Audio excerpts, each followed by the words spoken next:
آئیں جانتے ہیں کہ اسلام میں عیسائیت کو کتنی اہمیت حاصل ہے۔ قرآن پاک مسلمانوں کی مقدس کتاب میں کئی جگہ حضرت عیسیٰ علیہ السلام کا ذکر آیا ہے، بلکہ حیرت انگیز طور پر قرآن میں حضرت عیسیٰ کا نام حضرت محمد صلی اللہ علیہ وآلہ وسلم کے نام سے زیادہ مرتبہ آیا ہے۔ اس کے علاوہ قرآن پاک میں صرف ایک خاتون کا نام لے کر ذکر کیا گیا ہے، اور وہ ہیں حضرت عیسیٰ علیہ السلام کی والدہ حضرت مریم علیہ السلام۔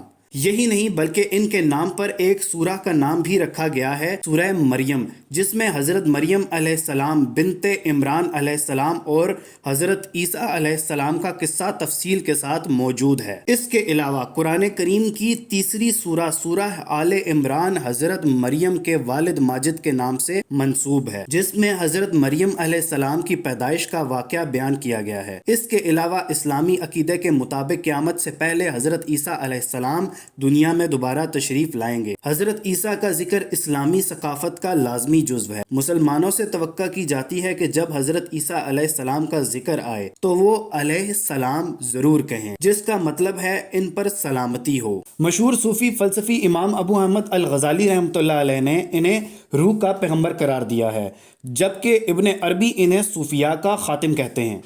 دنیا بھر میں مسلمان لڑکوں کا نام عیسیٰ اور لڑکیوں کا نام مریم رکھا جاتا ہے۔